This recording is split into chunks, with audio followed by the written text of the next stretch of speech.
সকলকে আমার আনন্দিত জয়গুরু।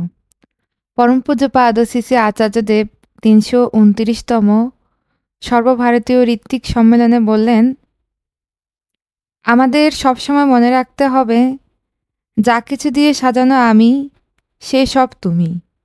আমার বলে কিছু থাকতে পারে না।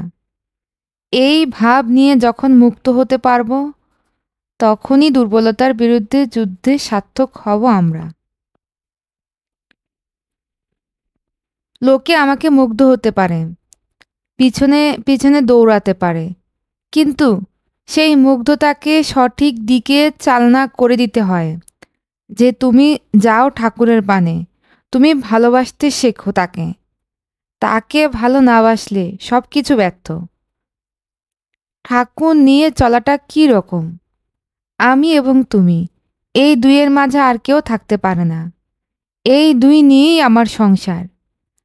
আমি আমার একান্ত ব্যক্তিগত স্থানে অসতর্ক মুহূর্তে কোনো ভুল করলে কে এসে আমার চেতনা জাগ্রত করবেন? তিনি ঠাকুরই করবেন, আর কেউ নয়। ওই ব্যক্তিগত অসতর্ক মুহূর্তেও আমি তোমার কিনা, আমার ভালোবাসার পরিচয় কিন্তু সেখানেই।